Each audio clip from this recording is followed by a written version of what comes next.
first known rules of golf were drawn up in 1744 by the Gentlemen Golfers of Edinburgh in Leith, Scotland. Since then the game has changed dramatically. Golf courses, equipment, and not least the rules. So where do I go when I want to learn about the rules of the game today? Well, I go to the Golf Rules Questions podcast with Blakey and Roscoe, of course. So sit back, relax, and enjoy this episode of the Golf Rules Questions podcast.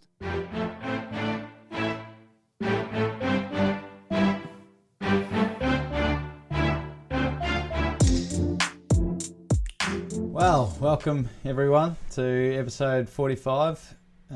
Name of this episode, it was all a matter of time.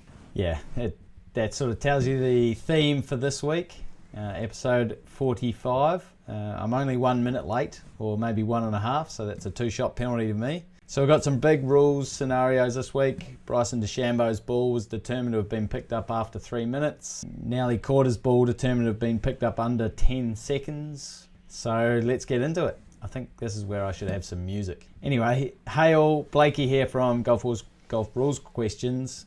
Make sure you hit subscribe on YouTube, and I now have a join function as well, which you can sign up for to show me some support. I appreciate all the support, as well as the emails, messages, and questions. I mean, this whole brand is based on the community. If no one's interested in the rules of golf, then I wouldn't have the need to do a podcast or a live stream on YouTube. Some other really good news, I also have some GRQ merchandise finally. So it's been a while in the making. Roscoe, if you've been listening to Roscoe and I the last year, it has been over a year now, we have been talking about doing some merchandise. Well, it's finally here, and the link is in the description for YouTube, and for the podcast listeners, I'll put it into the description, the show notes. It's good quality, it's print on demand, so it makes it a lot easier. It's good quality, and I really hope you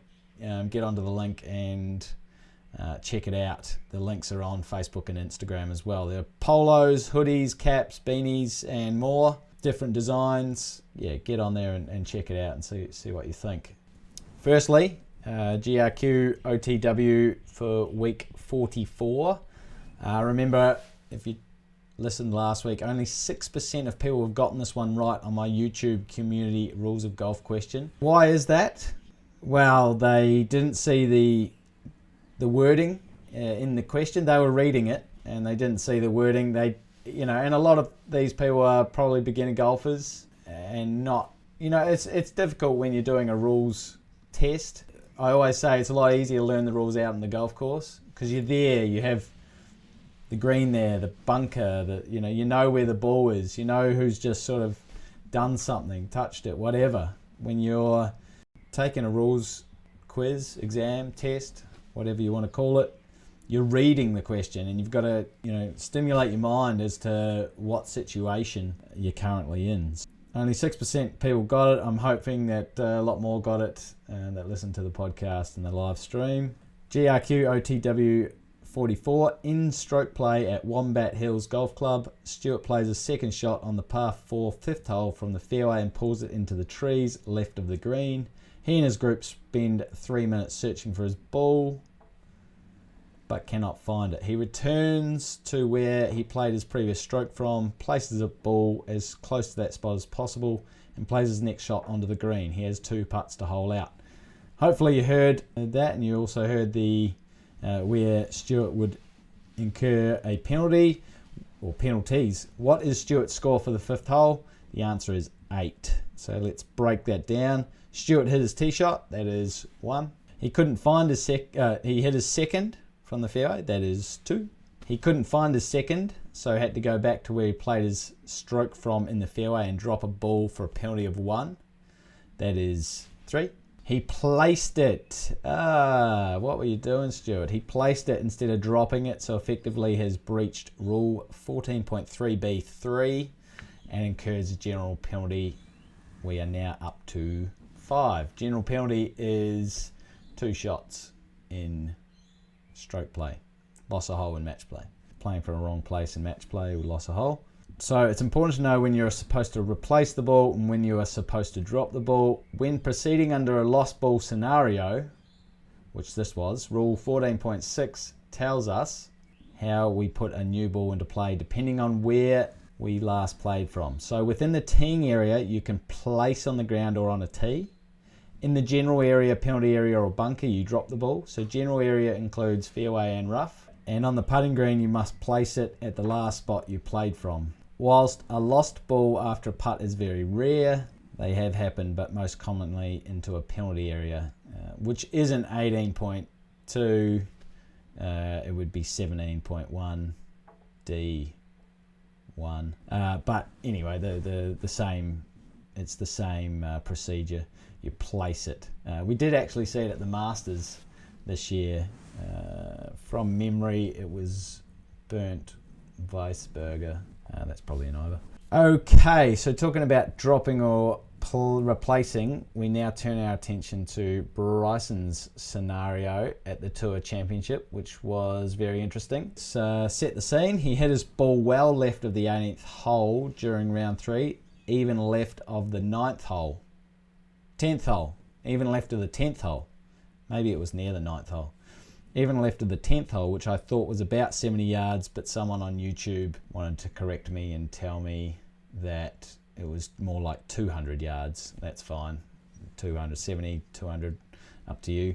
He wasn't able to find it within the 3-minute search time, but after this had elapsed, the committee were able to get a message out to him through their referee on hand that video coverage had picked up that a spectator had moved the ball, hence why it couldn't be found. Now, there was definitely some conjecture as to whether his ball was lost as per rule 18.2, but the committee were happy with their decision that they knew before the 3-minute was up that someone had picked up the ball. They were virtually certain that someone had picked up the ball before the 3 minutes. So they applied the exception to Rule 18.2b and allowed Bryson to replace a ball on the estimated spot where it had been moved from for no penalty under Rule 9.6. So 9.6 is ball at rest moved by an outside influence. Bryson went on to hit the green in 2, one of only a handful of people who have done that all week, and 2-putted the 18th for a birdie. I mean, playing down the 10th was what he was trying to do.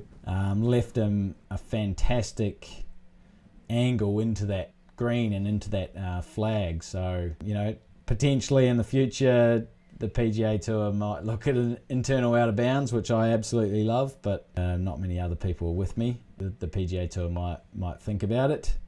But the conjecture about the ruling applied was whether, because Bryson didn't know after 3 minutes that his ball, how his ball was lost. He just knew that it was lost, but the committee did know before the 3 minutes, and so they were happy to, as I said, apply the exception to Rule 18.2b. Thinking about it personally, look, it doesn't go with how the rules of golf read specifically, but in saying that, I actually, don't mind the ruling. I know that sounds bad, but when someone, a spectator picks up a player's ball, you hate to see a lost ball because of that. You think about it, okay, well that's unfair because the pros, they have so much more advantage that there's cameras everywhere. But that goes both ways. They also have spectators that pick up balls. I mean, how many people out there have spectators picking up balls? And also they have cameras that shine a light on, you grounding a club in a bunker, i.e. Abraham Answer at the Masters, or John Rahm when his ball moved on the 17th hole. Just before he played, he caused it to move just before he played. So, it goes both ways. There's advantages to having cameras, and there's also disadvantages. Now, if you thought that was a doozy, for those who watched the Solheim Cup, that threw up a huge call in a very close, hard-fought contest. So the Solheim Cup seems to be very well known for some real rules doozies, some real rules. What's Roscoe's word? Imbroglios. Last time, it was Suzanne Pedersen and Alison Lee. When Suzanne said, I never gave you that putt, so you've picked up the ball, you never hold out, you lost the hole effectively, and that resulted in tears. 20 years ago or 15 years ago, whatever, there was the shot that was chipped in, but it was played out of order, so the opponent asked them to replay the stroke. That was a huge call. So it's not really just the Solheim Cup, it's match play in general. If you're always hitting it down the fairway and on the green, you think that there's not going to be too much going on, but this is where all those little nitpicky things, and especially when there's so much pride and money, or maybe not money, but so much pride and so much competition for winning, that this kind of stuff can certainly happen. And so on Saturday afternoon during the 4-ball competition, Nelly Korda attempted an eagle putt which sat on the edge of the hole. The referee thought it was overhanging, and as Madeline Sagstrom picked it up before the permitted time that Nelly was entitled to wait and see if her ball would fall in, Nelly was given the putter's hold, her eagle counted, and the US won the hole. So let's unpack this. Rule 13.3 is very clear about what the player is entitled to when their ball's overhanging the hole, even in match play. They are permitted the reasonable time it takes to get to the hole, including Nelly falling to her knees and then getting back up and starting her journey, as long as it was reasonable. If she'd gone off and had a drink of water or wiped her putter, that wouldn't have been reasonable. And then after the reasonable time of getting to the hole, she's allowed 10 seconds, or the player is allowed 10 seconds to see if the ball will fall. Sagstrom took away this right by conceding the putt and picking up her opponent's ball and throwing it to her. So in that instance, there is no penalty applied, but the ball is considered hold because it was moved by the opponent before the entitled time. And as that was the lowest score on the hole, the eagle, the US won the hole. You do wonder what was going through Madeline's mind, why she wanted to pick it up so quickly. I'm not saying there's anything untoward, but with something so close. And she was probably right in saying that the ball was never going to fall in. That's okay. We're not saying that you thought it was. We're not saying that the ball was going to fall in. It's all about whether it's overhanging. And in that case, Nelly is permitted or entitled to her rights of waiting to see if the ball will fall in. So, it's so clear cut. It was overhanging, and this is probably the biggest question, is was it overhanging? If it wasn't overhanging, then there was no penalty. No penalty should have been applied, or not a penalty. The ball was conceded for a birdie rather than an eagle. But if it was overhanging, then it's an eagle. The TV cameras were very inconclusive, but the last sort of shot, and I do have this on my YouTube, so you can go and check it out. The last sort of shot does very reasonably look like the ball is overhanging the hole. I'm led to believe that the TV referee was John Paramore, ex-European Tour referee. He let the allocated referee, Missy Jones, know of his thoughts, and so the ruling stood as applied, that Nelly hold out for eagle. The question was asked, well, did Nelly and Team USA have to make a claim? Well, no, they didn't, but that wouldn't have mattered. So because the referee was an allocated or assigned referee, it is up to the referee to decide what the correct outcome is.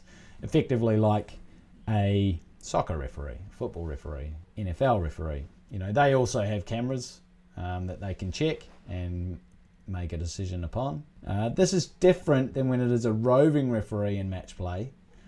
Roving referees should not get involved unless they have been asked by one of the players, or they see a situation under rules or rule 1.2, 1.3, 5.3, 5.6a and 5.6b. So the referee had to rule as it was seen or reported to her. If she had missed it, then that's good, bad fortune for someone if she's missed it. But in this case, she didn't miss it. The way the way it sounded on the coverage, I reckon, or it sounded like Nelly sort of griped towards her partner, and then possibly the referees heard this, or they've looked at the referee and the referees sort of had an understanding and gone up to the Europeans and said, look, sorry, it's an eagle for the USA. And then they argued their case that it wasn't going to fall in and that possibly it wasn't overhanging, and so Missy said, I'll check with the TV, and and the ruling came back that it was going to be the same. I've got a comment here from Steve. Hey Steve, you think the official made a mistake in asking the players if the ball was overhanging, as this was after she had made the call. She should have asked the question before making the decision. I'd agree with you. Yep, I definitely agree with you on that. But that was the only mistake she made. If she had found out from the TV that it wasn't overhanging, then she could have rescinded that ruling and it would have just been conceded as a birdie. Then it's an interesting case because they were heading towards the next tee. Now she made the call when they were heading towards the next tee, so maybe one of the Europeans had already holed out for birdie and they thought they had a half.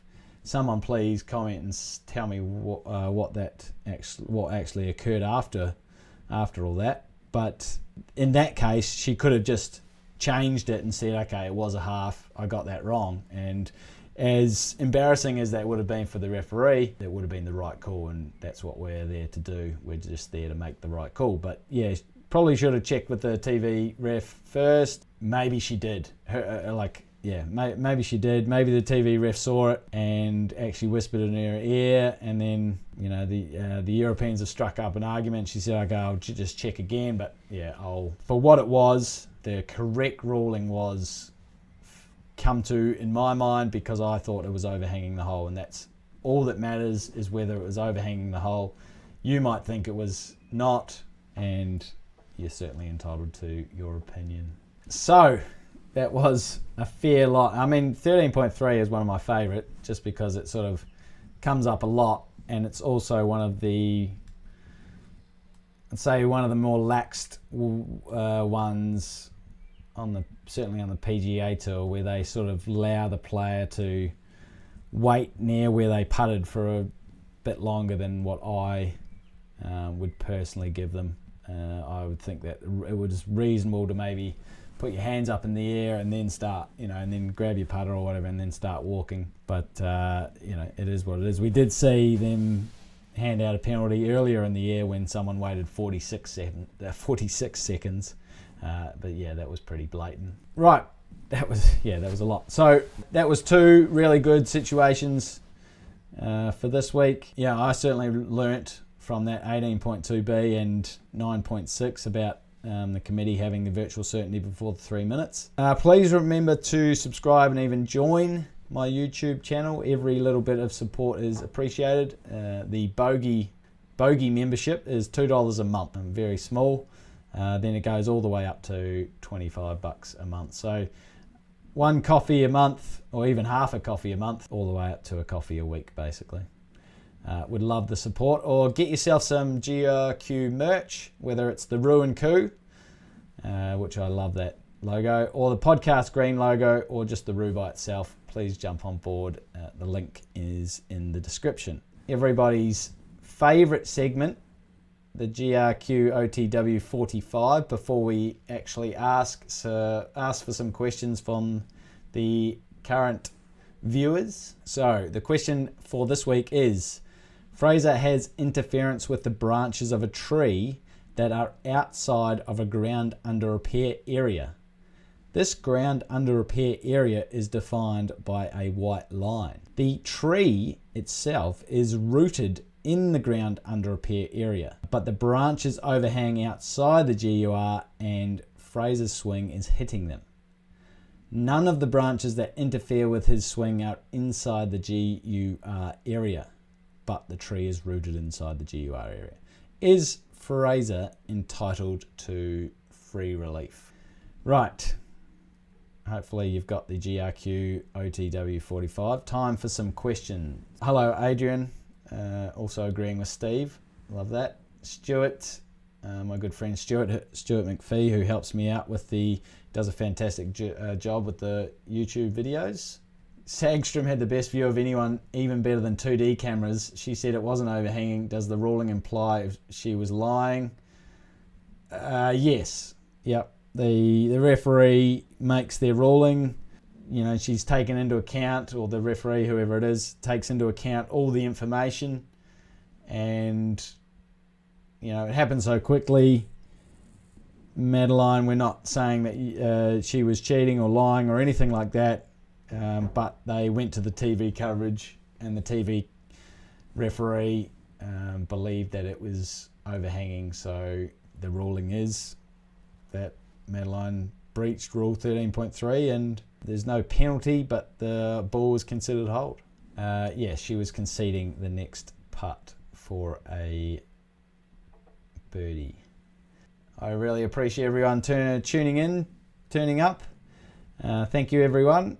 Remember to buy some merch and sign up. And also remember, without rules, there is chaos.